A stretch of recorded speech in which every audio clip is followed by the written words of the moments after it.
In Paris, under the ornate arches of the Élysée Palace, President Emmanuel Macron appeared calm yet determined.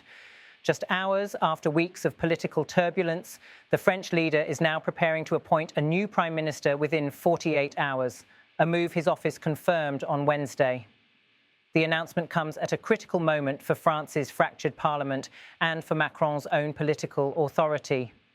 The political reshuffle was set in motion by the resignation of Prime Minister Sébastien Lecornu, the third French premier to step down in a single year.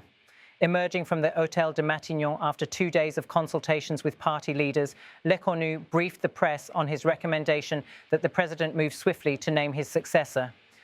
Lecornu emphasised that despite France's deep political divisions, a rare consensus had emerged on the need to pass the national budget by the end of the year, a step he said would avoid the threat of fresh legislative elections.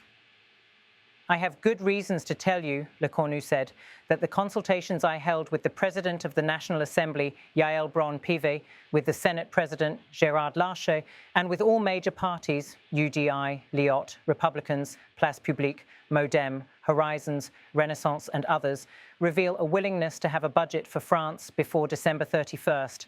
This willingness creates a convergence that distances the prospects of dissolution. Lecornu's exit from Matignon underscored the urgency of the political handover. His convoy, captured by AFP TV cameras, moved through the capital to the Élysée Palace for a final briefing with the president. For Macron, the challenge now is not merely to select a new prime minister, but to forge a government capable of breaking months of parliamentary deadlock.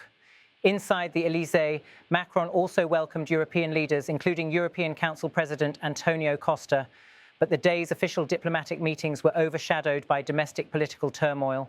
France's political crisis stems from the snap legislative elections of June 2024, which reshaped the National Assembly into three almost equal blocs. The left, Macron's centrist to centre-right alliance, and the far-right opposition. That split left no party with a stable majority, stalling key reforms from the 2026 budget to long-promised public debt reduction. Macron's presidency is entering its most precarious phase yet. His last two prime ministers fell amid parliamentary defeats and public protests. Lecornu's short-lived government, lasting barely 2 weeks in power, became the latest casualty of France's fragmented politics.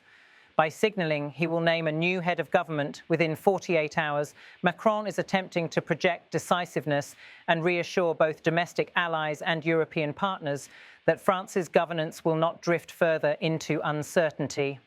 Yet whoever takes the helm at Matignon faces a daunting task, crafting a coalition broad enough to pass the 2026 budget while convincing financial markets that France remains committed to controlling its high public debt. Adding to the complexity is Macron's stipulation, echoed by Lecornu, that cabinet members should not use their posts as springboards for the 2027 presidential race, a warning aimed at ambitious rivals within his own political orbit. The National Assembly has become the focal point of France's political standoff. Recent efforts to push through budget reforms have been blocked by the combined resistance of the left-wing alliance and the far-right National Rally, each unwilling to give Macron's minority bloc a victory.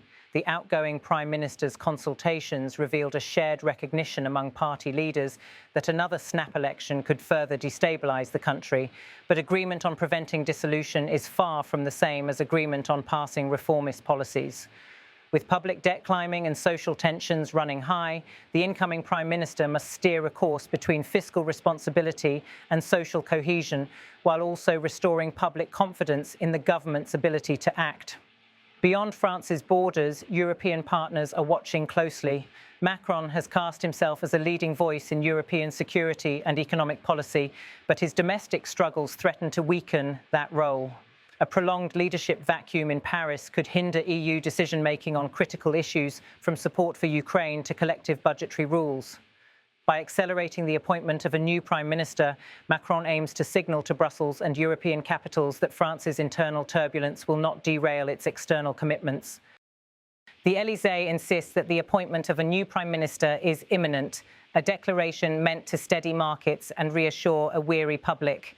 Yet much will depend on whether the next government can not only win a vote of confidence in the National Assembly, but also demonstrate the unity needed to pass the 2026 budget and address France's mounting fiscal challenges.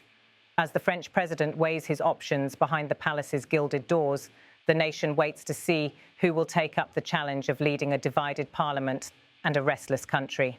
In the coming 48 hours, Emmanuel Macron's choice will reveal whether his administration can still shape France's future, or whether the political paralysis that began in 2024 will continue to haunt his second term.